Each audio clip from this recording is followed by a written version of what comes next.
از روزی که فوتبال اختراع شده اتفاق عجیب و غریب توی این ورزش کم نیفتاده. اما امروز می‌خوایم بریم سراغ یه اتفاق عجیبی که توی رقابت‌های یورو برای ایتالیا افتاد، اتفاقی که دیگه قبل و بعد از اون واسه هیچ تیمی پیش نیامد و باعث شد که ایتالیا به یه قهرمانی خیلی عجیب برسه. با ما همراه باشید.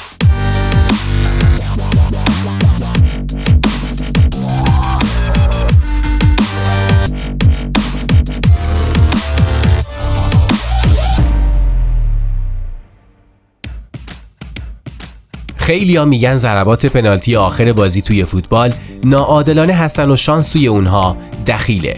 به خاطر همین خیلی از قهرمانی‌ها با ضربه پنالتی چندان مقتدرانه به حساب نمیان. ایتالیا یکی از همین تیم‌های خوششانس بوده که 2 مرتبه تونسته توی پنالتی‌ها قهرمانی به دست بیاره. بار اول توی جام جهانی 2006 که فرانسه رو بردن و بار دوم همین قهرمانی اخیرشون توی یورو 2020.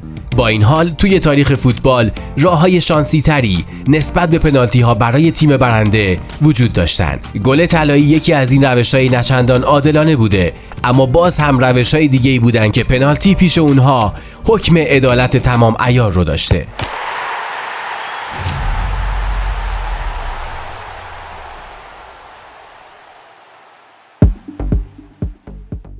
جام ملت‌های اروپای سال 1968 که ایتالیا میزبانش بود و قهرمان شد، اتفاق عجیبم در دل خودش داشت. امروز می‌خوام راجع به اون صحبت کنیم. فقط قبلش یادتون نره که کانال ما رو سابسکرایب کنید، زنگوله رو هم بزنید که سایر ویدیوهای ما رو از دست ندید. خب حسین چه اتفاق عجیبی افتاد توی اون بازی‌ها؟ عجیب واسه این اتفاق خیلی کلمه کوچیکیه. آره. ببینید سال 1968 ایتالیا میزبان یورو بود. کشور زیبای ایتالیا و ایتالیایی که البته 2 سال قبلش از جام جهانی 66 با باخت جلوی کره شمالی و شوروی حذف شده بود و 4 سال قبل از این اتفاق هم تو یورو 80 باز به دست شوروی حذف شده بود توی نیمه نهایی یورو 64. توی نیمه نهایی یورو 68 نامرتبه خورد به شوروی. بازی توی استادیوم ناپولی و تو شرایط جوی خیلی بدی برگزار میشد. همین باعث شد که 2 تا تیم نتونن گلی رو بزنن. آره عملکرد خوبی نداشتن، گلی هم به ثمر نرسید. بازی 0-0 مساوی شد و اون موقع چون شرایط عرف این بود که بازی تکراری برگزار میکردن، اما چون شرایط زمانی اجازه نمیداد که بازی تکراری برگزار بشه، تصمیم گرفتن که با پرتاب سکه قهرمان مشخص کنن. اصلا قانون پنالتی که اون موقع نبود، یعنی چیزی به اسم وقت اضافه و پنالتی نبود. اگه بازی مساوی میشد بازی تکراری. قبلا توی جام جهانی هم اتفاق افتاده بود، جام جهانی 54 58 این اتفاق افتاده بود که بازی تکراری برگزار می‌کردن. اما اینجا فاکتی کاپیتان ایتالیا خودش این صحنه رو روایت می‌کنه، میگه که رفتیم داخل رختکن با 2 تا نماینده از هر 2 تا تیم، من و کاپیتان شوروی و 2 تا نماینده از 2 تا تیم. تا داور سکر از جیبش در آورد من گفتم خط و داور سکر انداخت و خط اومد و جالبه بازی تموم شده، 2 تا تیم مساوی شدن، تماشاچی استادیوم ترک نکردن.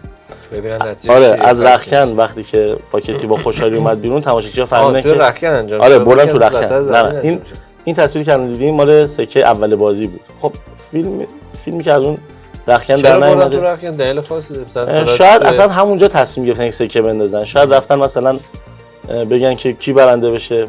یه اتفاقی همین توی المپیک قبلی افتاد واسه ورزشکار فکر کنم پرش طول قطر ایتالیا بود. ایتالیا قطری پرش سوم انجام نداد. آره. که 2 تا توافق کردن، احتمالاً یه همچین حالتی بوده، تیم‌ها رفتن تو رختکن که یه توافقی بکنن ببینن چه جوری بشه و اومدن بیرون.